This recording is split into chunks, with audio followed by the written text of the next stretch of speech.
할렐루야. 우리 좌우에 계신 분들에게 인사하실 때 당신의 하나님은 살아계신 하나님이십니다. 영원히 하나님, 살아계신 하나님. 아멘. 아멘. 네. 그렇습니다. 저와 여러분이 믿는 하나님은 살아계신 하나님이신 줄로 믿습니다. 아멘. 오늘 그 살아계신 하나님께서 우리 개개인에게 주시는 하나님의 말씀으로 오늘 말씀을 받도록 하겠습니다. 하나님 주시는 오늘의 말씀은 아가서 6장 지난주에 이어서 4절에서 9절 말씀이 되겠습니다. 아가서 6장 4절에서 9절 말씀. 제가 한 절 여러분 한 절 교독하시고 9절 말씀은 한 마음으로 합독하도록 그렇게 하겠습니다. 제가 4절 먼저 시작합니다. 내 사랑아, 너는 디르사같이 어여쁘고 예루살렘같이 곱고 깃발을 세운 군대같이 당당하구나.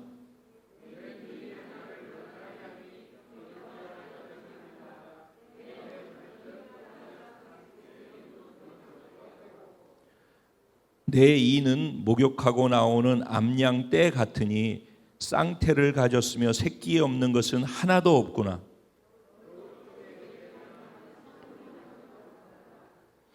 왕비가 60명이요 후궁이 80명이요 시녀가 무수하되 다같이 내 비둘기 내 완전한 자는 하나뿐이로구나.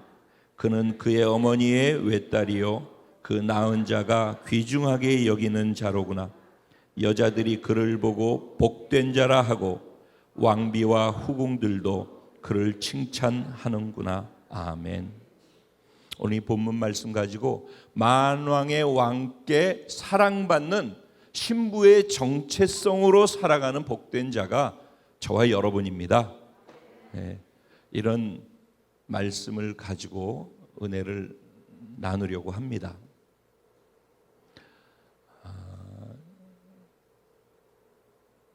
사람이 살아가면서 무엇인가 영향을 받으면서 살아가게 되어 있습니다. 근데 지대하게 영향을 주고 받는 것이 있다면은 사실은 내가 거기에 속해 있는 것입니다. 내가 어디에 속해 있느냐? 그것에 영향을 받고 산다는 것입니다. 그렇게 영향받는 것 가운데에서 내가 어디에 속했다라는 그 의식과 그것에 영향을 받는 것 안에서 우리들은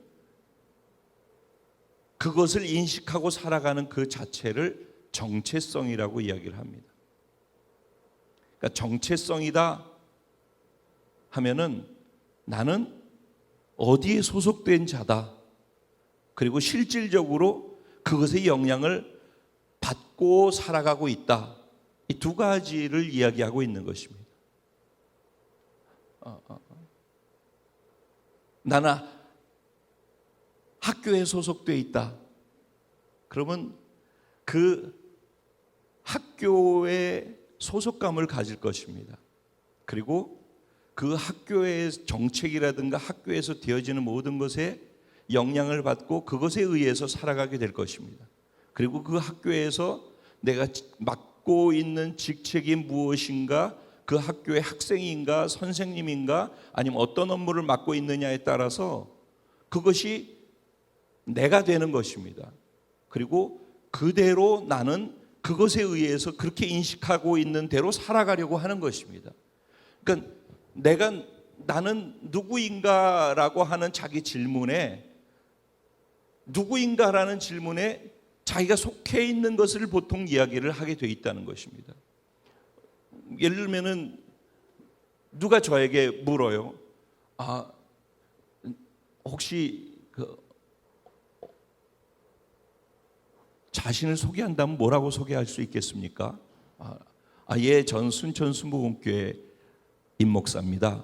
이렇게 얘기한다면은 저는 제가 생각하고 있는 그 영향을 받으면서 살아가고 있는 것이 있다면은 순천 순복음교회 소속해서 순천 순복음교회 영향을 받고 거기에 속한 자로서 내가 어디 위치에 있는지 그 안에서 내가 나를 인식하고 살아가고 있다는 것이 되어지는 것입니다. 그래서 소개를 할 때 그렇게 하죠. 그래서 만약에 제가 여기 담임 목사다라고 하면은 담임 목사 임창표로서 살게 되는 것입니다. 이 세상에 사는 사람은 저는 아무것도 안 하고 그냥 백수예요, 소속이 없어요 라고 생각할지 모르지만은 그 백수라고 생각하는 그 순간에도 뭔가의 영향을 받고 있다면 거기에 소속되어 있는 것입니다.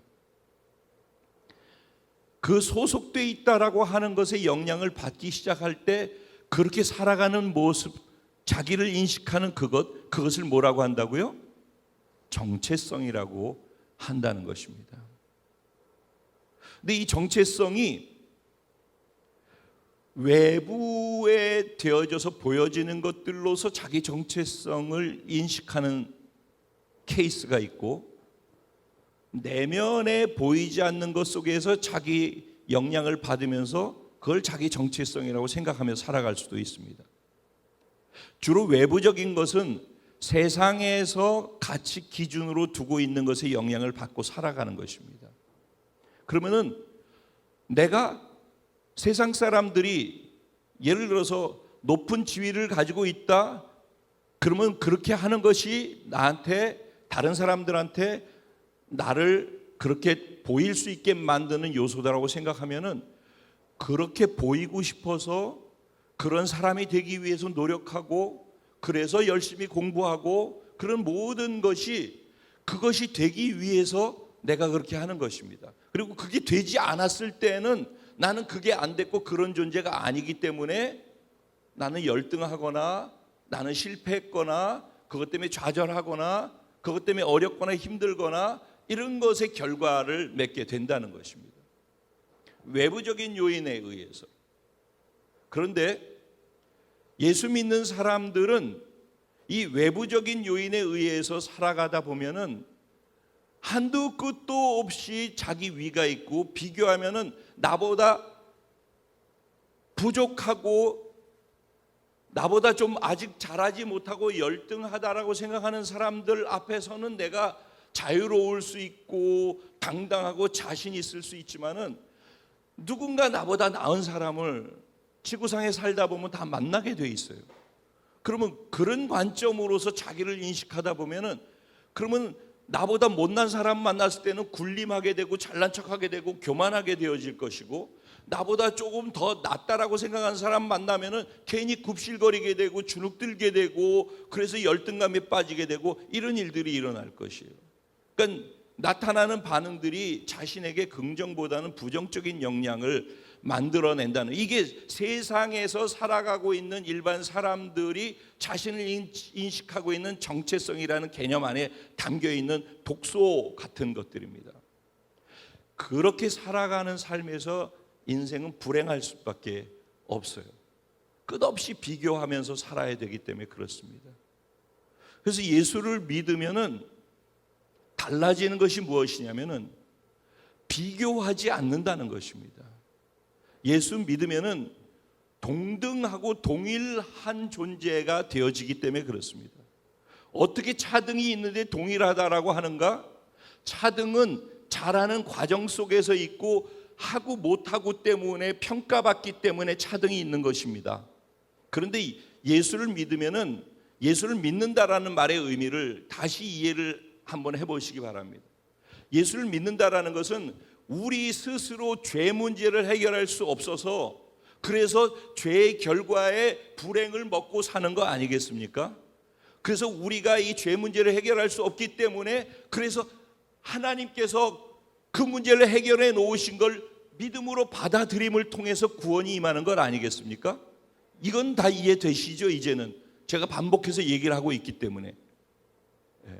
죄 문제를 내가 해결할 수 없어서 하나님이 해결해 주신 것을 믿음으로 받아들이고 시작하는 게 구원이란 말입니다.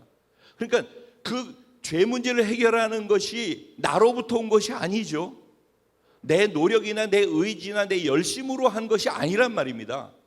하나님이 다 해놓으신 것, 공짜로 다, 나는 가만히 있었는데 하나님이 해놓으신 것을 그냥 받아들인 것밖에 없어요.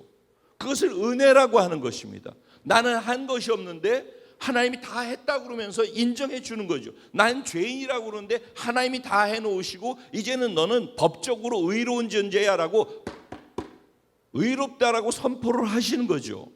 그래서 구원받았다는 말은 죄로부터 완전히 자유케 되어졌다는 말입니다. 의로운 존재가 되었다라고 선언되어진 것에서 시작하는 것이 구원이라는 것입니다.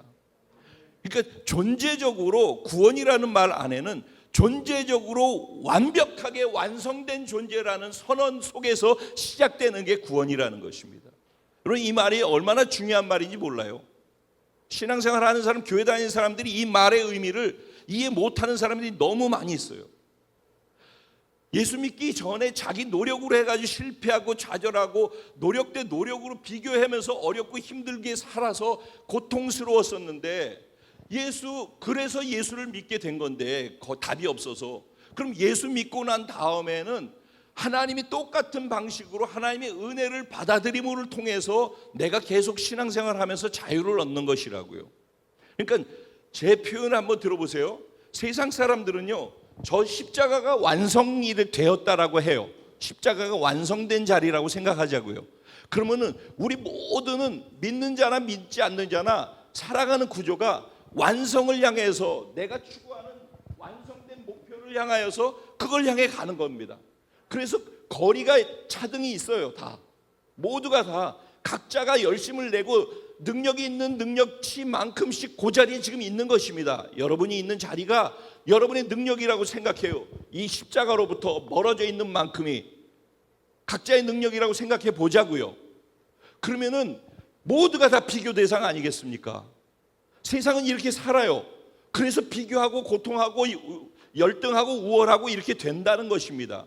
그런데 이것 때문에 절망한 사람들, 이게 죄 때문에 일어나는 일이기 때문에 이것 때문에 절망한 사람들이 예수를 믿음을 통해서 이 죄 문제를 예수님이 해결해 놓으신 걸 받아들이는 것이 구원이란 말이죠. 그러면은 예수 믿은 사람들은 여기에 있는 게 아니라 모두가 죄 문제를 해결받은 완성된 이 자리에서 완성품으로 시작하는 거라는 것입니다. 이루어 가기 위해서 거기서 오는 게 아니에요. 그건 세상 방법이라고. 예수 믿은 사람은 여기에서 내 힘으로 한 건 없는데 하나님이 다 해놓으시고 너는 완성됐어. 완성 안 된 거기 있는 너희는 예수 죽을 때 네 죄와 함께 십자가에서 죽었어. 그리고 여기에서 예수가 다 이루었다 하시고 완성해놓은 완성품으로 시작하는 거예요. 그래서 우리는 저쪽에서부터 오는 게 아니라 이 십자가에서 거꾸로 걸어 나가면서 완성되기 위해서 걸어오는 사람이 일반 종교고 일반 사람들이라면 우리는 완성된 사람이기 때문에 완성된 자로서 내가 완성됐다는 걸 알기 때문에 완성된 자로 살아가는 것이 확장되어져 가는 것이 믿음이고 신앙생활이란 말이에요. 이것을 정확하게 정리하고 이해하지 않으면은 계속해서 신앙생활하면서 부작용이 생기게 돼 있어요. 여기에서 정체성이 다 흔들리고 여기에서 정체성이 안정되어지고 그렇게 되는 것이에요. 비교할 게 없는 거라니까. 그러니까 이제 거꾸로예요. 여러분 뒤에 십자가가 있는 거예요. 저 십자가에서부터 앞으로 나와서 내가 믿는 만큼 하나님을 경험한 만큼 하나님을 사랑하는 만큼 거꾸로 걸어 나가는 것입니다. 이해되셔요? 지금 이 부분이? 그러면은 거꾸로 걸어 나가더라도 이렇게 또 차등이 있잖아요. 십자가 저 뒤에 있다면은 달려나가는 크기에 있어서 서로 비교되지 않겠어요? 그런데 이 비교는 내가 해서 되어진 비교가 아니라 완성해 놓으신 것을 믿고 내가 한 게 없는데 그런 존재이기 때문에 감사함으로 그래서 되어지는 차등이란 말입니다. 이해돼요? 지금 이 말이? 정말 이해되는 건 맞아요? 그러니까 이해하신 분들이 소그룹 나눔 속에서 정확하게 이해시켜 주십시오. 지금 여러분 개개인들의 문제, 인간관계의 문제, 부딪히는 거, 갈등하는 거, 어려운 거, 뭐 불편한 거 다 이것 때문에 일어나는 거예요. 우리 일어나는 모든 문제는 이 정체성이 잘못되어 있어서 이게 다 무너져 있기 때문에 그런 거예요. 복음 3강 4강에 속한 부분들이 안 돼 있어서 머리로 들어서도 안 돼 있기 때문에 일어나는 모든 문제들이에요. 근데 그것을 이해하려면은 지금 말씀드린 거기에서 이쪽으로 가려고 하는 것이 신앙생활이 아니라 저기에서부터 거꾸로 여러분 뒤에 십자가에 있어서 완성된 자에서 거꾸로 걸어 나오는 거예요. 그래서 성숙됐다라는 말은 저쪽에 십자가가 있는데 여기까지, 그러니까 필조 형제가 어쩌면 제일 성숙되어 있는 거예요. 할렐루야. 그런데 아멘인데 성숙되어 있는 거지만 그거 갖고 폼 잡고 잘난 척하고 자랑할 게 한 개도 없다는 거예요. 왜냐하면 내가 해서 그런 게 아니라 완성시켜 주신 그분이 완성시켜 준 거잖아요.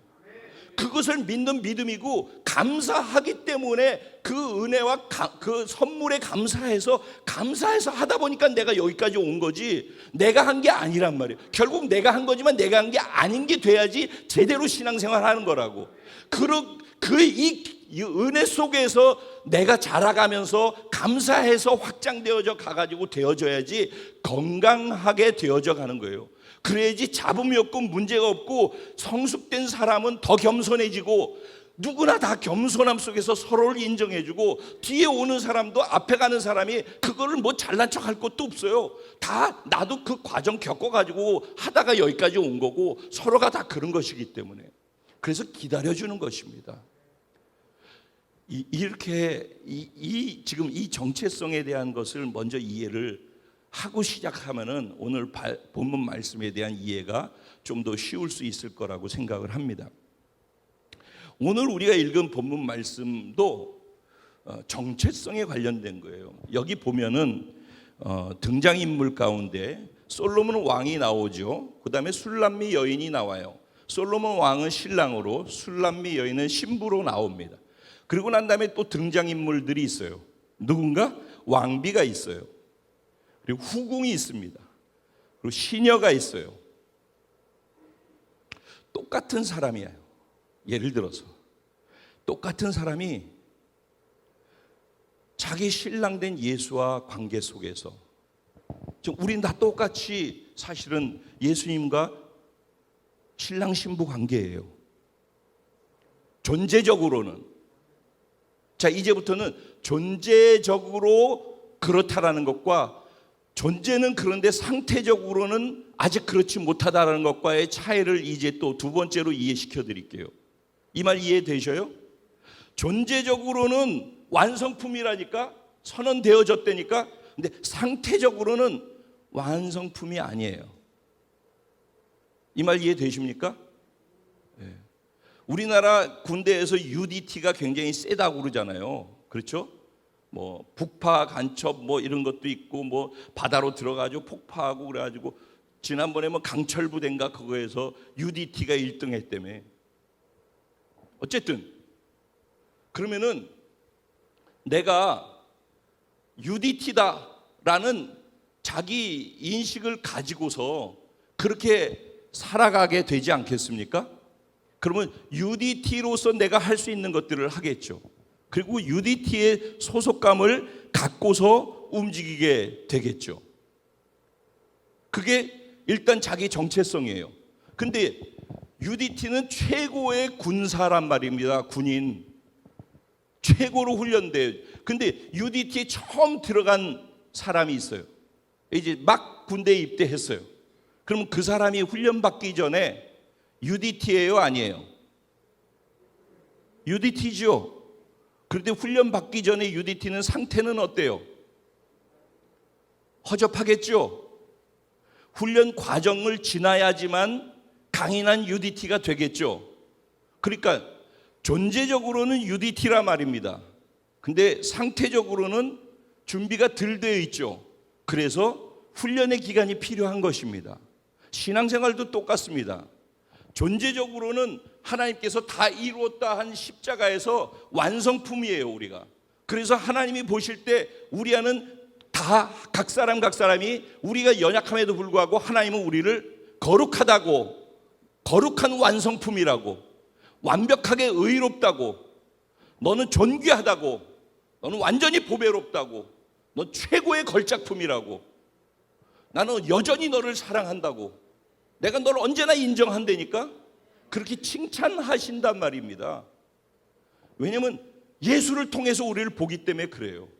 그게 우리 존재라고요. 그래서 하나님은 예수와 연합된 우리를 보는 거예요. 예수와 연합된 우리를 보면은 예수의 온전함이 우리의 온전함이라니까요. 그게 우리 존재예요. 근데 상태는 어떠냐고. 상태는 존재는 그런데 여전히 죄 짓고 있어요. 여전히 존귀하지 않게 살아요. 여전히 내 삶에서 거룩하지 못한 일들을 하고 있어요. 그런 나를 보는 거예요. 그러면은 아니 존귀하고 이렇고 거룩하다고 하는데 안 되는 나, 그렇지 않은 나를 보면서 그 안에서 괴리감이 생기고 그것 때문에 고통하고 그것 때문에 절망. 지난번 캠프에서 첫 번째 날 김성교 선교사님이 말씀 주셨던 내용이 이 부분인 거예요. 나로 하나님이 원하는 삶, 난 정말 살고 싶어서 그렇게 살아드리려고 하는데 안 되는 나를 보는 거죠. 구원도 안 되기 때문에 예수를 받아들여서 구원이 시작된 것처럼 신앙생활도 여전히 안 되는 나를 만나야지만, 그래야지 하나님의 은혜를 구하고 또 하나님 앞에서 겸손하게 성령님의 도우심을 구하면서, 그래서 내가 잘하더라도 잘하는 나한테 영향받지 않고 내가 못하더라도 못한 나한테 영향받지 않고, 하지만 내가 하나님을 사랑하기 때문에 하나님 도우심 구하면서 최선을 다하면서 살아가는 거예요. 그러면서 믿음이, 은혜가 커져가고 사랑이 깊어지면 깊어질수록 내가 하나님께 순종하고 나를 내어드릴 수 있는 영역이 커져간단 말이죠. 그것을 성숙이라고 하는 거예요. 그러니까 내가 다 하는 거지만은 내가 잘하는 과정 속에서 하나님의 은혜로 하는 것이죠. 근데 이 잘하는 과정 속에 내 상태가 있단 말입니다. 존재적으로는 이러지만 상태적으로 그러지 못해요. 이 부분을 정확하게 이해를 해야 되는 것입니다.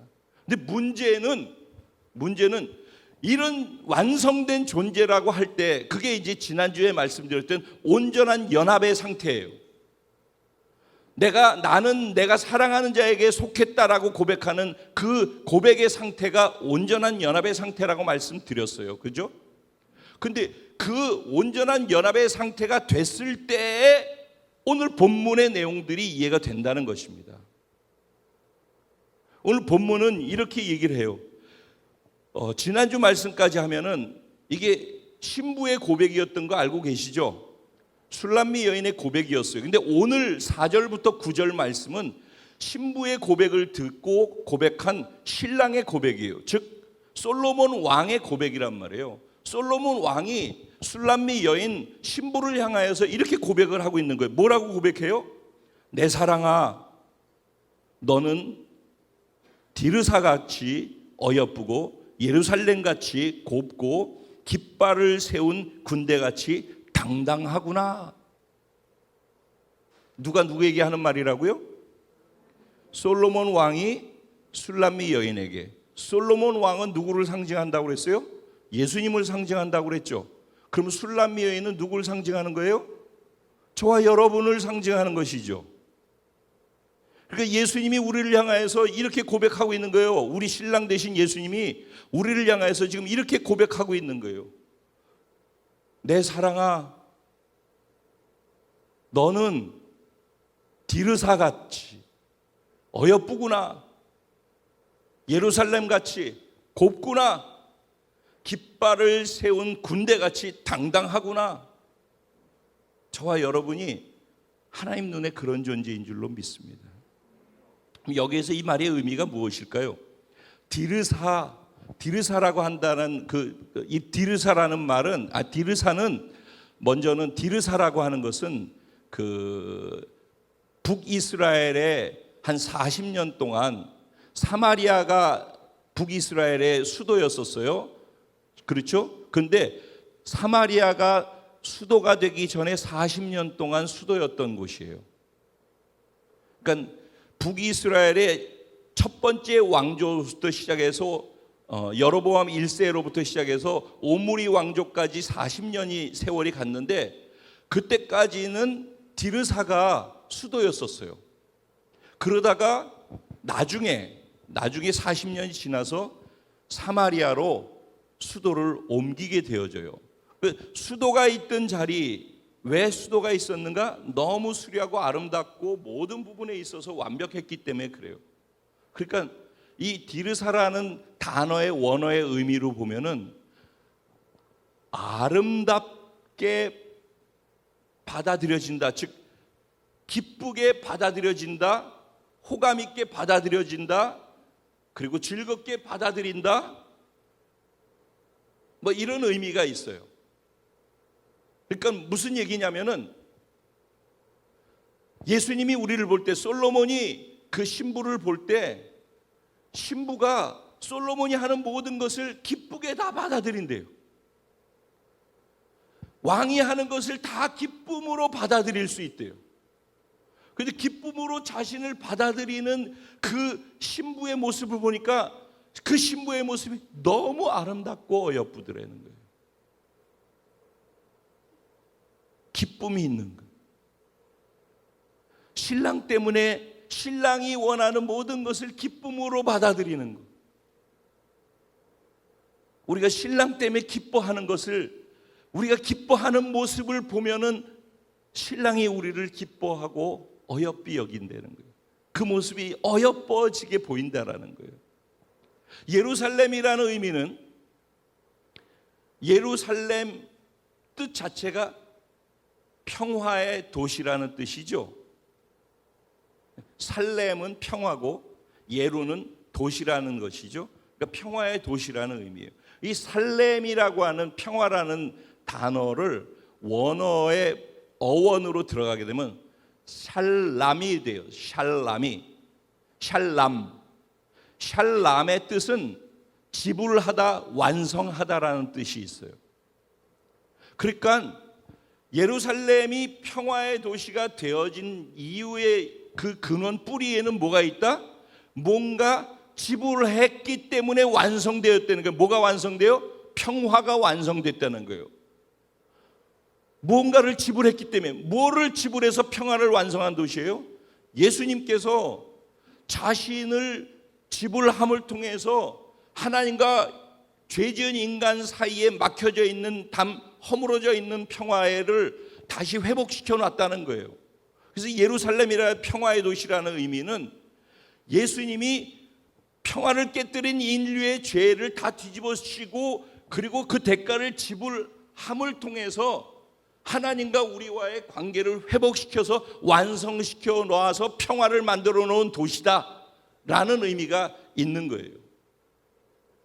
여기에 이것을 알고 그런 은혜로 말미암아서 그 은혜를 내가 믿음으로 받아들여서 그래서 하나님과의 평화를 이룬 사람이라고 자기를 스스로 인식할 수 있는 사람이라면, 그렇게 구원의 의미를 이해하고 있는 사람이라면 그 사람들은 화목해하는 직책을 받은 사람이 된다는 거예요. 그래서 예수님이 갈라진 자리, 깨어진 자리, 그 사이로 들어가서 자신이 자신의 몸을 대가를 지불해서 자기를 부인하고 깨뜨림을 통해서 깨어진 관계 사이에 들어가서 화목해 했던 것처럼 자신도 그렇게 깨어진 관계 속으로 들어가서 자신이 화목해 하는 직책을 감당하는 사람. 그래서 그렇게 자기를 부인하고 자기 십자가를 지면서 깨어진 자리를 화목해 만드는 그 일을 하면서 살아가는 그 신부의 모습을 보니까 신랑이 그 모습이 너무 어여쁠 뿐만 아니라 곱게 보였다라는 거예요. 그게 이스라엘아 너무 곱구나라고 하는 그 말의 의미 안에 담겨 있는 진짜 의미랍니다. 지금 계속해서 신랑이 신부를 보고서 칭찬하고 신부를 말하자면 찬양한다고 할까요? 네. 그러고 있는 것이죠. 그리고 또 신랑이 신부를 향해서 뭐라고 얘기해요? 깃발을 세운 군대 같다라고 얘기해요. 군인들이 깃발 앞에 모인다고 그랬잖아요. 그 깃발을 들고 행진할 때는 그 군대 그 부대의 상징이죠. 그 부대의 정체성이 있는 것이죠. 그 부대에 속한 자로서 이기고 전쟁에서 이기고 돌아왔을 때 개선장군 같이 돌아오는 그 사람들이 자기 부대의 깃발을 앞세우고선 들어올 때 얼마나 자신감 있고 당당하고 승리의 기쁨에 차서 그렇게 걸어 들어오겠냐고요. 여기서 당당하구나는 두렵게 느껴진다, 무섭게 무시무시하게 느껴진다, 이런 엄위하게 느껴진다, 이런 의미가 있어요. 그러니까 신부가 이 세상 살면서 죄와 싸우고 적과 싸우고 사단과 싸우고 세상과 싸우고 자기를 부인하기 위해서 자기 자신과 싸워서 이기고 나아가서 이긴 상태로서 또 예수 그리스도의 삶을 살아내드리는 그런 모습을, 이긴 모습을 볼 때 마치 이긴 자 개선장군이 깃발을 들고 걸어오는 것처럼 그 모습이 자신감 있고 당당해 보이는 것처럼 품위 있어 보이는 것처럼 그렇게 보여졌다라는 거예요. 그러니까 그냥 하는 얘기가 아니라 이미 3절에서 나는 나의 사랑하는 자에게 속했고 라고 할 때 온전한 연합이 이루어진 상태이기 때문에 온전한 연합 속에서 그는 예수 때문에 기쁘고 예수가 하는 모든 것들, 예수가 요구하는 것들이 다 기쁨으로 받아들여지고, 그리고 예수가 어떻게 해서 나를 이런 존재로 살게 했는지를 알기 때문에 나도 화목해 하는 삶을 살기 위해서 깨어진 자리에 가서 그 깨어진 틈을 막아주고 갈등이 있는 자리에 가서 서로를 갖다 봉합시켜서 서로 화해케 해주고 그렇게 살아가는 모습을 보면은 신랑의 그 신부의 모습이 이렇게 아름답고 어여쁘고 고와 보인다라는 거예요. 자기 삶에서 부딪히는 모든 크고 작은 일들 속에서 자기를 부인하고 예수님으로 살아내서 결국은 승리하는 그 모습이 깃발을 들고 개선장구처럼 오는 그 군대같이 당당하게 보여진다라는 거예요. 이건 어떤 상태예요? 온전히 연합된 상태라는 것이에요. 그래서 그 뒤에는 더 자세하게 얘기를 해요. 내 눈은, 내 머리카락은, 내 이는, 내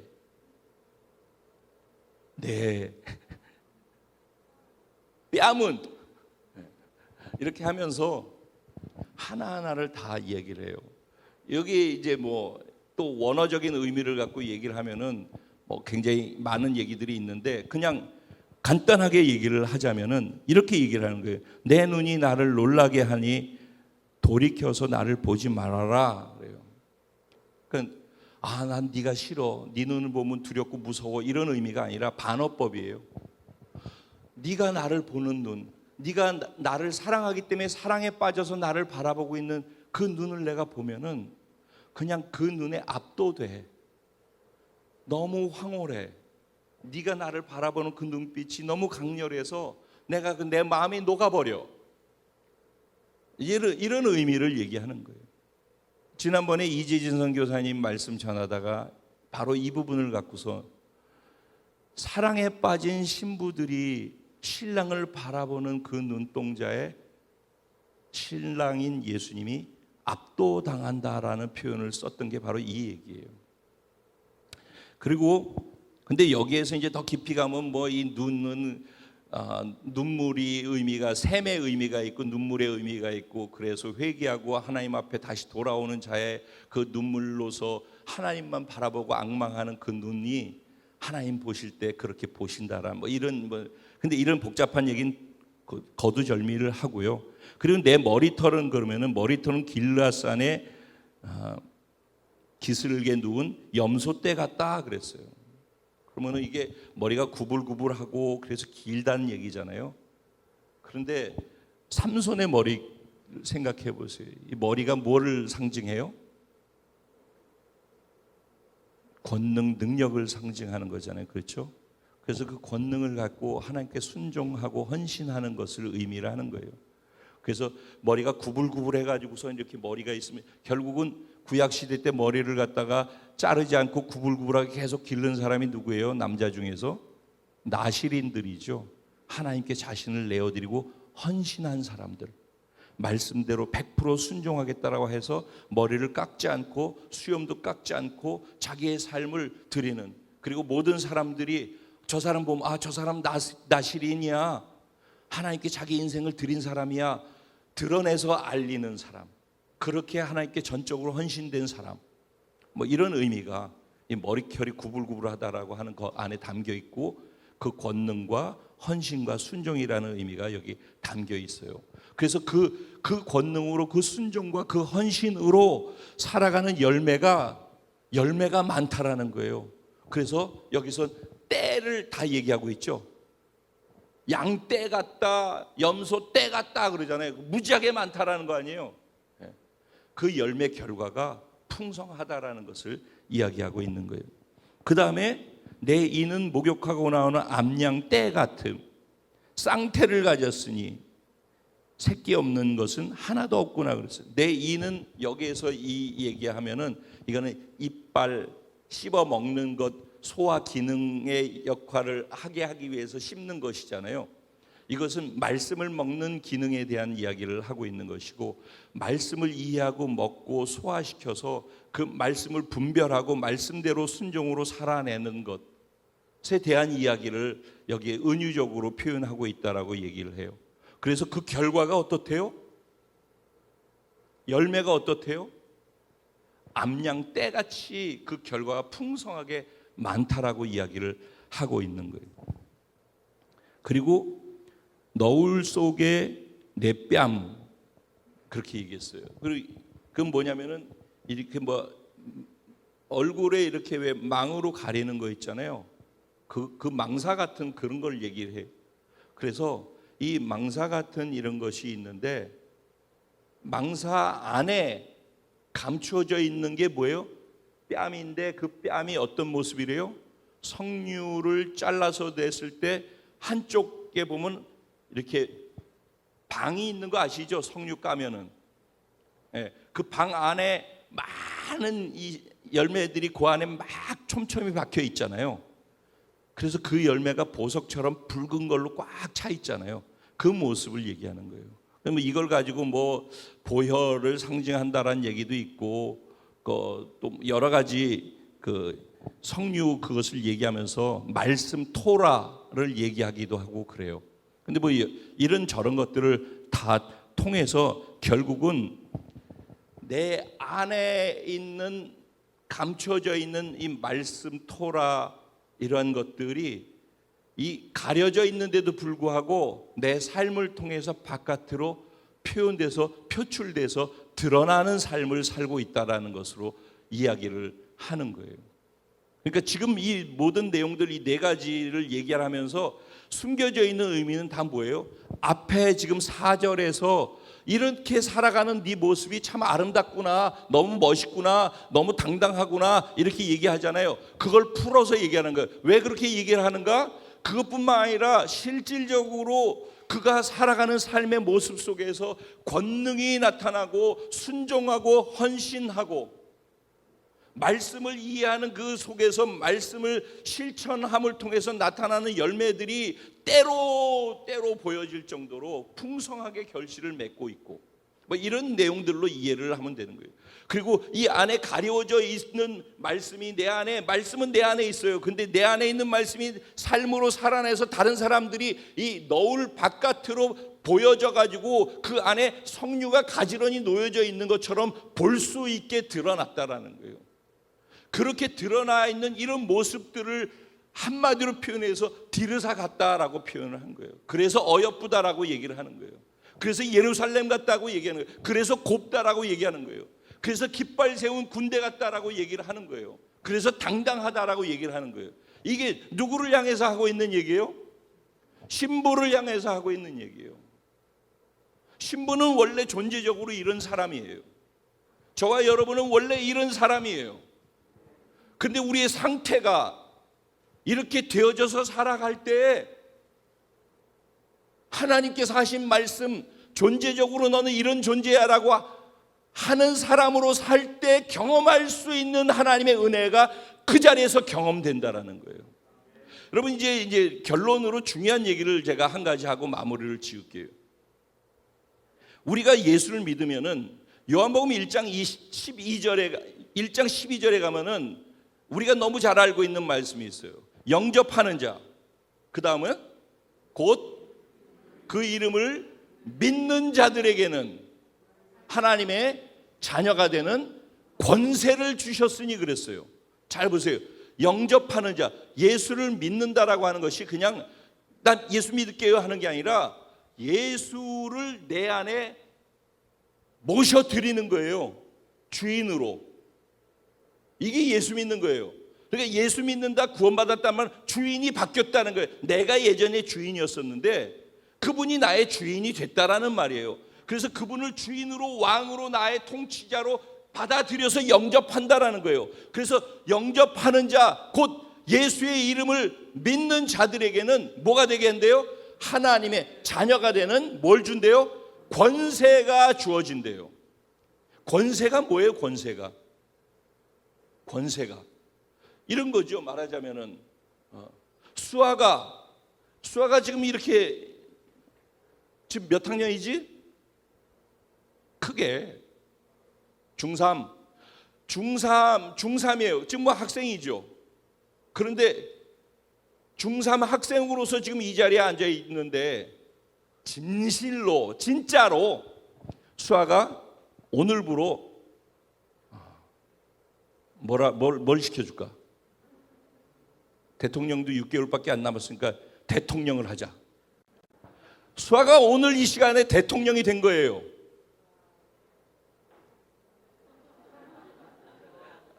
싫지는 않은데 보니까 네, 수아가 오늘 대통령이 됐어요. 그러면은 대통령이 됐기 때문에 대통령의 자리에서 할 수 있는 권한들이 있잖아요. 그래서 그 권한을 갖고 발휘할 때 나타나는 어떤 능력, 힘의 행사들이 가능하겠죠. 근데 행사를 하지 않아도 그가 하지 않은 상태일지라도 그에게 그 권세가 있어요, 없어요? 그 권한이 있어요, 없어요? 있죠. 그 상태라고요. 그 상태. 권세의 상태는 아까 말씀드린 걸로 다시 연결시키면은 우리가 예수 믿으면 존재적 변화가 일어난다고 그랬잖아요. 영접하는 자, 그 이름을 믿는 자, 하나님의 자녀가 되는 존재가 됐단 말이에요. 그 자녀가 된 존재에게는 권세가 주어진단 말이에요. 그래서 그렇게 할 수 있는 권세가 우리에게 있어요. 우리 그런 존재예요, 이미. 그런데 수아가 미안하다. 대통령이 됐는데 중3이 권세는 가졌는데 그걸 발휘할 수 있는 능력이 있어요, 없어요? 있어요, 없어요? 대통령의 직을 감당하기 위해서 배워야 되겠죠. 배워서 배운 대로 그것을 자꾸 실행해가지고 실천할 때 실천하는 자리에 그 권세가 권능으로 드러나겠죠. 그러니까 권세와 권능의 차이는 이런 거란 말이에요. 권세는 존재 자체가 가지고 있는 거예요. 그러니까 우리들은 권세를 가지고 있는 거예요. 아멘. 근데 우리의 상태가, 우리는 대통령의 권세를 가지고 있고 대통령의 직분을 가지고 있는 자들인데 우리의 상태가 중3 상태에 있단 말이에요. 이해돼요? 그러면 중3이 할 수 있는 것밖에 못하겠죠. 권세는 주어져 있어도 발휘할 때는 중3의 능력으로밖에 발휘되어지지 않는단 말이죠. 자기가 또 중3이라고 생각을 한단 말이에요. 대통령인데 자꾸. 그러면 중3이라고 생각하는 게, 대통령인데 중3이라고 생각을 하는 게 정체성이라고요. 대통령인데 대통령이라고 생각하는 거, 대통령으로 행동하고 말하고 그렇게 하는 것이, 그게 정체성이란 말이에요. 이해되십니까? 네. 그러니까 지금 대통령인데 중3으로 자기가 인식하고 그렇게 행동하고 말하면은 그게 정체성이라는 거예요. 그러니까 우리가 존재적으로 하나님의 자녀고 우리에게 권세가 있다 하면은 그게 우리의 정체성이라고요. 그게 우리라고. 그러니까 나를 인식할 때, 내가 영향 받을 때 그것의 영향을 받는 것을 뭐라고 해요? 그걸 믿음이라고 하는 거예요. 그것의 영향을 받고 살아갈 때 그 사람은 믿음 있는 사람이다 하는 거예요. 근데 그런 존재가 됐는데, 그런 신분도 가졌는데 내 상태가 그렇지 못하다고 해가지고 그 신분을 주장할 수가 없는 거예요. 내 상태가 그렇지 못하니까. 대통령이라고 그러는데 믿어지지가 않는 거예요. 내 상태가 그러니까. 그래서 상태가 그럴지라도 하나님은 신분을 인정하시거든요. 근데 문제는 상태가 그럴지라도 신분을 인정하는 것은 하나님 쪽인데, 내 상태가 그러면은 신분을 주장해야 되는데 주장하지 못한다고요. 그래서 나타나는 결과가 그 사람이 그 정체성으로 살고 있다라고 이야기를 하게 된다라는 거예요. 지금 이해 잘 되고 계십니까? 무지하게 막 풀어서 쉽게 막 얘기하고 있는 것인데, 이해시켜 드리려고 제가 이렇게 하는 거예요. 설교하려고 하는 게 아니라 계속 말씀드리지만. 그 전달이 되고 있어요? 우리 할머니들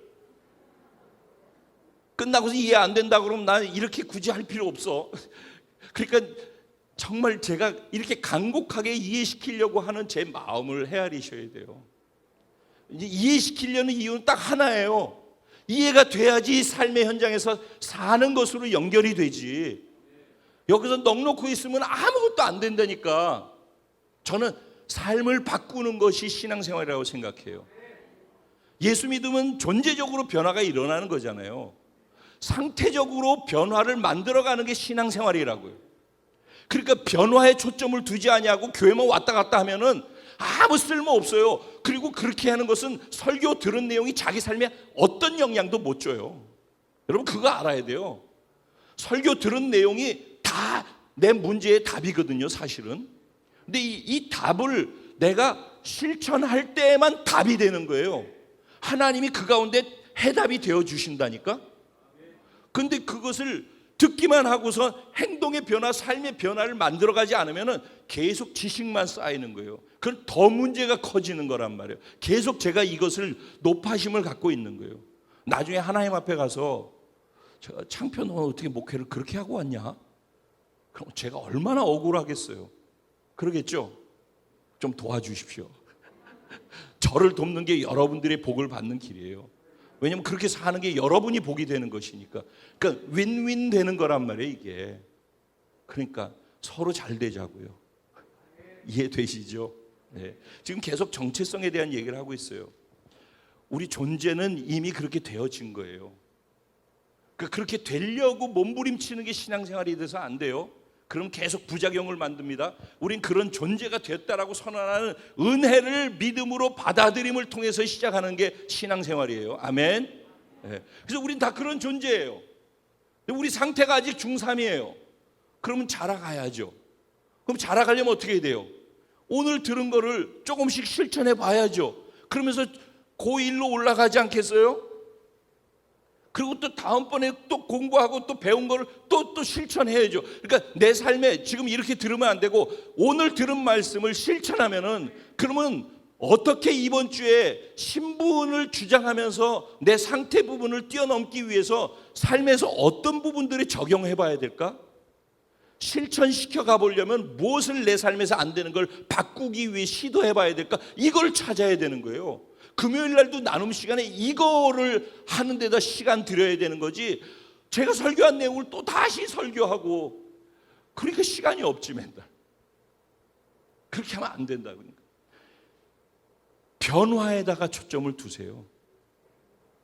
작은 거라도, 그게 52주가 주일이 있으니까 1년에 52개가 작은 것들이 쌓이면은요, 1년 만에 내 삶에 다른 사람이 볼 때 큰 변화된 나의 모습을 보게 되어져요. 그래야지 신앙생활이 진짜 맛이 있어지기 시작해요. 저도 우리 공동체 사랑하는 지체들 모두 이런 은혜 속으로 들어가게 되기를 주님의 이름으로 축원드립니다. 그래서 우리는 이미 만왕의 왕이신 예수 그리스도, 이 만왕의 왕이라고 하는 개념도 한번 생각해 보세요. 그분이 어떤 분이신지, 나를 신부 삼은 그분이 어떤 분인지, 이게 진짜 한번 생각을 해보고 그게 진짜라고 믿는다면은, 그러면 어떤 거예요 도대체? 한번 생각을 해보시라고. 만왕의 왕이라는 말의 의미가 뭐예요? 그러니까 이런 걸 생각을 해야 된다니까. 그의 신부라고, 그게 어떤 거예요? 선영 형제, 그게 어떤 거예요? 이런 걸 생각을 해보면은 진짜 믿어진다면은 진짜 황홀한 거 아니에요? 이게 신앙생활이잖아요.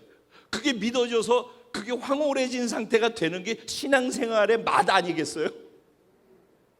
그러니까 말씀이 이렇게 믿어져야지만 이 작은 하나만 믿어도 나한테 영향을 이렇게 미칠 수 있는 것인데, 이렇게 가야 된다는 거예요. 만왕의 왕께 사랑받는, 그게 지금 술람미 여인 아니겠어요? 술람미 여인 자랑할 게 뭐가 있어요? 얼굴 시커멓고 시골 촌년 뭐 이렇게 표현해. 아무것도 볼 것도 없고 아무도 관심 가져주지도 않고 구석에서 일해가지고 얼굴 시커멓게 타가지고 그렇게 있는 사람. 근데 어느 날 갑자기 졸지에 신데렐라가 돼서 만왕의 왕의 신부가 된 거예요. 처음에는 그래서 부작용이 많이 있었잖아요. 나중에 그가 자라서 성숙돼서 신랑 때문에 내가 이렇게 된 거구나를 알게 되면서 그분이 나에게 속했고라고 했다가 이제는 내가 그분께 속했고가 되는 성숙의 단계로 넘어가잖아요. 그 직전까지 어떤 일이 있었어요? 5장에서 갈등에 대한 이야기를 했었던 거 기억나시죠? 그가 갈등을 만들어내게 된 요인, 그는 착각하고 있었어요. 근데 그는 그렇게 믿고 있었어요. 무엇을 믿었는지 기억하셔요? 나는 정말 사랑하고 있다라고 믿었어요. 나는 예수님을 정말 사랑하고 있다고 생각해요. 그리고 밤에 자다가도 예수님 생각하면서 깨고, 예수님이 문 두들기는 소리도 신경 써가지고 그것 때문에 잠에서 깰 정도로 그렇게 예수님한테 영향을 받고 있어요. 그러니까 난 사랑하고 있는 건 맞아요. 자기 스스로 그렇게 생각하고 있어요. 그런데 예수님이 찾아왔어요. 문을 두드려요. 근데 문을 두드리고 있는 시간이 얼마나 길었으면은 머릿결에, 머리털에 밤 이슬이 젖어가지고 머리가 다 젖을 정도로 오랫동안 문을 두드릴 정도로 있었어요. 그런데 그렇게 오래 예수님이 있었는데도 불구하고 문을 열어주지 않았어요. 이유가 뭐예요? 내가 옷을 이미 벗었어. 내가 발을 다 씻었는데 옷을 다시 입어야 되고 발을 또 버려야 돼서 또 씻어야 되니까 번거로우니까. 사랑하는 건 맞는데 사랑하는 수준이 내 수준인 것이죠. 이해되시죠? 지금 이 부분이? 예. 내 수준으로 사랑하고 나는 사랑하고 있다고 생각하는 거예요. 그런데 예수님이 그렇게 기다리고, 그런데 그 뒤에 보면 뭐라고 나오냐면은, 지난주 얘기를 좀 더 자세하게 풀어서 이해시켜 드릴게요. 뭐라고 나오냐면, 그가 문틈으로 손을 넣어서 손을 내민다는 거예요. 그래서 그걸 보고선 내가 말하자면 감동을 받아서 그것 때문에 내가 일어났다라는 거예요. 그러니까 그가 그렇게 해 주었기 때문에, 그가 그렇게 하기 때문에 내가 일어났다라는 거예요. 그래서 문을 열었더니 그가 벌써 가고 없더라는 거예요. 근데 문을 열었다라고 할 때 뭐라고 얘기를 하냐면은, 그를 위하여서 일어나서 문을 열어줬대요. 내가 예수님을 위해서 이걸 했다는 거예요. 예수님이 나를 위해서 하시는 거예요. 근데 지금 이 수준에 있으면은 내가 뭐 하면 다 내가 예수님 위해서 해줬다라고 생각을 해요. 이게 부작용에서 오는, 아까 처음에 십자가 얘기하면서 했던 거 있죠? 그 부분이 이해돼야지 지금 이 얘기가 이해되는 거예요. 그러면 부작용이 생긴다고 했죠? 그래서 생겨나는 부작용인 거예요. 내가 그래도 이만큼 했는데, 내가 이만큼 한 것으로 자기가 사랑하고 있다고 생각하는 거예요. 근데 일방적으로 그분이 나를 사랑해서 이렇게 되어지고, 그래서 이 문제 때문에 나중에 예수님을 놓쳤어요. 그리고 길거리를 다니면서 예수님을 나중에 찾았죠. 그는 못 찾고 예수님이 떠나고 나니까 무슨 일이 일어났어요? 수치와 모멸감. 그리고 그때 그가 정신을 번뜩 차리죠. 아, 내가 그분을 놓쳐서 이렇게 됐구나. 그리고 그가 그 문제를 해결하기 위해서 그가 어디로 돌아갔어요? 처음으로 돌아갔어요. 처음 은혜 받았던 그 시간, 처음 구원받았던 그 시간, 처음 그 신랑이 자기를 선택해서 검고 촌여자처럼 있는 자기를 선택해서 왕비로 삼아주었던 그 처음, 나는 아무것도 한 것이 없는데, 볼품이 없고 정말 잘난 사람 천지인데, 그런데 나를 선택해준 그 처음의 시간, 거기로 돌아가는 거예요. 아, 그리고 내가 자랑할 게 아무것도 없지, 내가 지금 이만큼 해드리고 있다고 생각하는데 해드리고 있는 게 아니지. 처음에 내가 이런 존재였었지. 그런데 그분이 나한테 오셔서 이렇게 바뀌어지게끔 해주신 것도 과정 속에 그분의 은혜가 여기까지 오게 한 것이었지. 이게 돼야지 정상이고 건강하게 신앙생활이 계속 간다는 거예요. 그래서 나중에 그가 그것을 이해하고 찾고 난 다음에 다시 그분과의 관계가 회복되어졌어요. 그랬더니 그분이 자기에게 어떤 존재였었는지에 대해서 꽉 들어차서 알게 되니까 예루살렘 여인들에게 가가지고선 그분을 내 찾는데 도와달라고 그랬더니 예루살렘 여인들이 뭐라고 그랬어요? 야, 네 남자가 뭐 그렇게 대단하다고, 우리 남자하고 별 차이도 없는 것 같은데 뭐가 그렇게 대단하다고 그렇게 호들갑을 떨면서 우리한테 찾아달라고 그래. 그리고 조롱하고 비아냥거렸다고 그랬잖아요. 그랬더니 이제는 그녀가 달라졌어요. 그 처음의 시점에서 어떤 은혜가 있었는지, 자기가 어떤 존재였었는데 어떤 존재로 바뀌었는지를 처음으로 돌아가서 진리 안에서 다시 자기를 보게 되어지니까 이제는 그 은혜가 넘치고 그분이 너무 귀한 분이 되어져서 그분에 대해서 소개하기 시작하잖아요. 근데 그 소개를 쫙 하고 났더니 그걸 듣고 난 다음에 예루살렘 여인들이 감동 먹었죠. 내가 알고 있는 사람이 그 정도였어? 나는 교회 다니면서 예수에 대해서 많이 듣고 설교 많이 듣는데 내가 알고 있는 예수, 교회 다니면서 들은 예수는 그냥 그저 그렇게 생각을 했는데, 근데 네가 만난 예수는 그렇게 어마어마한 예수야? 야, 나도 그런 예수를 만나보고 싶은데? 이렇게 했다는 거죠. 그래서 함께 찾으러 가자라는 얘기가 나왔다는 거 아닙니까? 그렇죠? 그러니까 그러면서 이제 결론입니다. 제가 그래서 사실 지난주에 굉장히 중요한 말씀을 드렸었어요. 실질적으로 이런 상황이 됐을 때 어떻게 해서 자기를 부인하고 삶에서 문제를 해결해 나가고 갈등 요소를 해결해 나갈 수 있을 것인가? 인간관계가 됐든지 하나님과의 깨어진 관계가 됐든지 그 실질적인 것을 답을 드렸었어요. 이제 들어보면은 이해가 되실 거예요. 그러니까 이 부분을 잘 생각하고 잘 이해해서 들으셔야 돼요. 이 부분을 뭐냐면은 사람이 만나서 관계를 갖게 될 때는 처음에 뭐부터 시작한다고요? 첫 번째 첫인상으로 감정으로 느껴지는 감정이 내게 온단 말이에요. 첫 번째 First impression이라고 그래요. 첫인상으로 딱 내게 온단 말이에요. 그러면 그 인상이 아까 아침에 제가 얘기했어요. 제가 다정이를 처음 만났어요. 근데 다정이가 너무 이쁘고 멋있고 사랑스러워서 내가 뿅 갔어요. 다정 빠졌어 내가. 그래서 다정이한테 내 감정이 쫙 갔어요. 그러면 그 다음엔 만나고 싶어져요, 안 만나고 싶어져요? 만나고 싶어지죠. 그러면 만나고 싶어져 가지고 하는 거, 그 다음은 뭐예요? 감정을 넘어서서 내 의지가 작동하는 거예요. 그러니까 처음엔 감정이 앞에요. 순서가 첫 만남이나 관계는 모든 것은 첫 만남 속에서 감정에서 느껴지는 것 갖고 처음 시작한다고요. 근데 그 감정에 의해서 내 의지가 작동을 해서 만나야 되겠다, 맛있는 걸 사드려야 되겠다 등등등등 내 의지가 작동을 해요. 그래서 그 의지 속에서 반복적인 만남과 교제와 시간을 갖다 보면은 다정자매가 어떤 분인지를 알게 되어져 가는 거예요. 그래서 지식적 정리와 이해가 그 만나지는 계속된 관계 속에서 정리가 되는 거예요. 그러면은 제일 먼저 감정이 먼저고 그 다음에 뭐예요?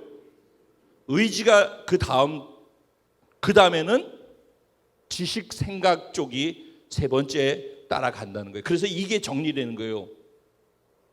똑같이 인간관계가 그렇다면은 예수님도 처음에는 여기 분위기 보고 감정으로 먼저 시작을 해요.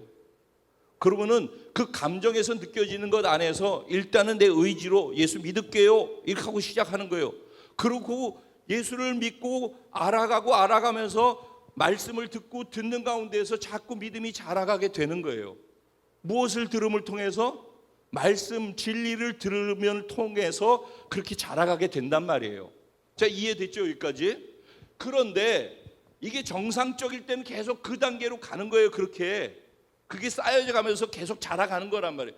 그런데 문제가 생겨서 갈등이 생긴단 말이에요. 인간관계에도 갈등이 생기고 나와 하나님과의 관계에도 갈등이 생겨가지고 어려움이 생기게 되어졌을 때는 그럼 그 어려움을 어떻게 해결해 나갈 수 있는가, 거기서 어떻게 빠져나갈 수 있는가, 거기에 대해서 지난주에 말씀드렸던 거예요. 어떻게 빠져나간다고 그랬어요? 똑같이 지금 내가 어렵게 느껴지는 그 감정을 갖고 내 의지를 작동시키면은 끝까지 답이 없어요.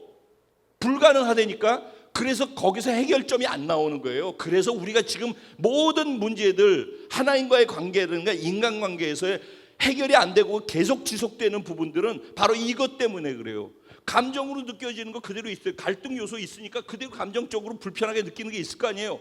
그러면 그 감정에 의해서 처음 시작한 것처럼 의지를 발동시킨다고요. 답이 없지. 그러니까 부정의 감정에 의지가 발동되니까 계속 부정의 의지와 행동과 말이 나오게 돼 있다고. 여기서 어떻게 답이 나와요? 근데 신앙이라며. 그러면은 어떻게 해야 되는가? 이 해결을 하려면 감정이 아니라 지금까지 신앙생활 하면서 알고 있었던 하나님의 말씀과 하나님, 처음 내가 만나서부터 지금까지 싸우면서 알아온 그 하나님과 하나님의 말씀, 그 진리를 앞에다 놔야 되는 거예요. 그리고 인간관계에 있어서도 마찬가지예요. 관계가 깨어졌어. 그러면은 처음 만났는데, 오늘 만났는데 내일 기분 나빠서 깨어졌어. 그러면은 아무 상관이 없는 거죠. 그런데 적어도 몇 년을 갖다 만나고 사귀고 교제하고 그렇게 하면서 서로를 알아갔던 시간들, 좋은 시간들, 좋은 추억들이 있단 말이죠. 그 부부관계도 마찬가지예요. 그런 게 있단 말이죠. 그런데 지금 감정이 다 나갔단 말이에요. 그런데 그 좋은 것들이 머릿속에 감정으로 시작해서 의지를 하다가 경험으로 쌓여져 있는 이 좋은 기억들이나 그 좋은 것들이 있단 말이죠. 그러면은 이 갈등에서 해결하려면 이 좋은 것이 앞에 먼저 가서 내 생각 속에 가지고 있는 이것을 앞에다 둬야 되는 거예요. 그래서 생각과 지식을 앞에다 두고 경험했던 그것을 쌓았던 걸 앞에다 두고 그거에 의해서 내 의지를 발동시켜야 되는 거예요. 하나님께는 말씀을 앞에다 두고 말씀에 내 의지를 작동시켜야 되는 거란 말이에요. 그렇게 할 때 의지를 작동시켜서 말하고 행동하기 시작할 때 감정이 뒤따라오는 거예요. 이걸 믿음이라고 하는 거예요. 이걸 자기 부인이라고 하는 거예요. 자기 부인 없이 믿음으로 자기를 부인하지 아니하고서 온전한 연합이 불가능해요. 그러니까 늘 그 상태에서 자라지 않고 변화가 없는 이유는 이대로 있고 싶어서 그런 거예요. 말씀대로 자기를 깨고 부인하면서 도전하는 그 시도가 안 되기 때문에 계속 그 자리에 안진뱅이처럼 앉아있단 말이에요. 신앙생활이. 이걸 넘어야 된다니까. 그러려면은 감정의 의지를 작동시키는 처음 만났을 때가 아니라 내가 지금까지 경험으로 가지고 있었던 것, 말씀과 진리의 의지를 작동시키는 훈련을 해야 되는 거예요. 그리고 그 의지는 내가 하는 거라고요. 그래서 하나님은 우리를 정복하시지 않는다. 문 밖에서 두들기고 계신다. 의지로 나를 내 스스로 부인하면서 정복해야지 하나님이 그때 내 의지로 정복되어져서 자기가 부인되어진 자리에 그분이 오신다. 그렇게 말씀을 드렸었어요. 지난주 말씀하고 오늘하고 연결해 보세요. 온전한 연합.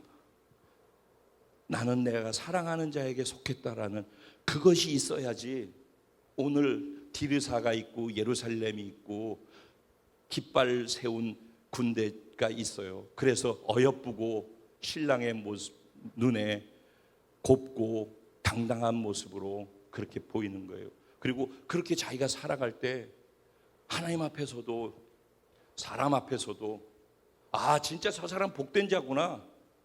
그렇게 모든 사람들이 인정하고 칭찬하는 사람이 되는 거예요. 여기에서 분명히 이미 신부인데, 근데 신부인데 왕비가 있어요. 그리고 왕의 부인이고 가까이 있을 수 있는데 후궁으로 있어요. 그리고 왕 근처도 가보지 못한 시녀들이 있는 거란 말이에요. 그거는 내가 나를 누구로 인식하고 사느냐, 내가 신부임에도 불구하고 신부로 인식하지 아니하고 시녀로 인식하고, 왜 그게 거리 두고 편하니까, 별로 신랑한테 영향 안 받고 나 따로 움직일 수 있으니까 그렇게 생각하면 그러니까 신부로 못 살고서 시녀로 사는 거예요. 그런가 하면 후궁 필요할 때만 어떻게 왕 곁에 가가지고 한번 어떻게,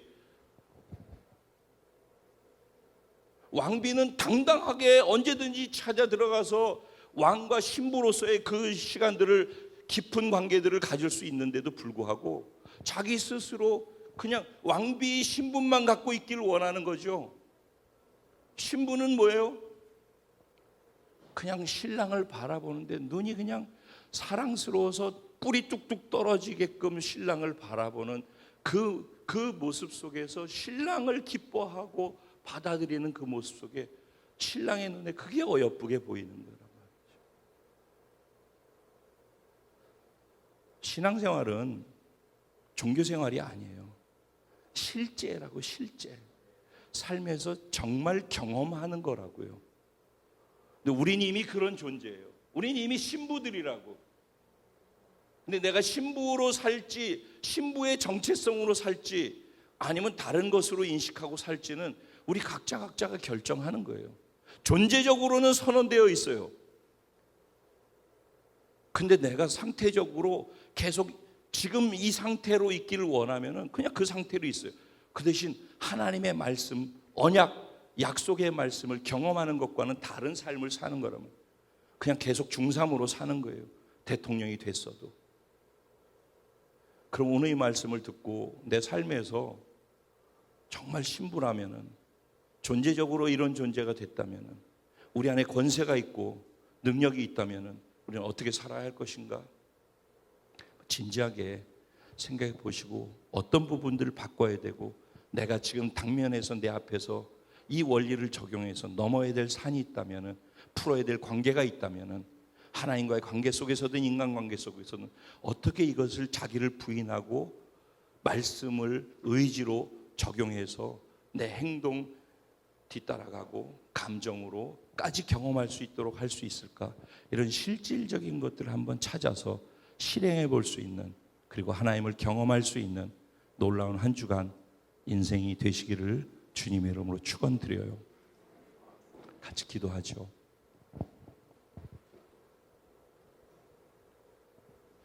오늘 말씀 생각하면서 하나님은 우리를 이미 완성된 존재라고 선언하고 계셔요.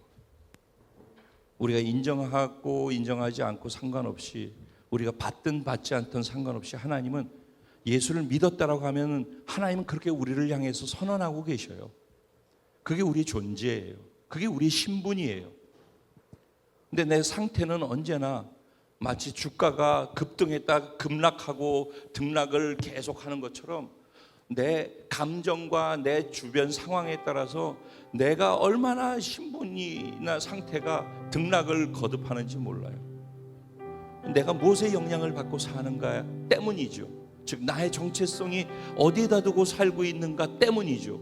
즉 내가 무엇에 영향을 받고 있느냐가 나의 정체성이라니까. 근데 우리는 만왕의 왕께 사랑받는 신부란 말이죠.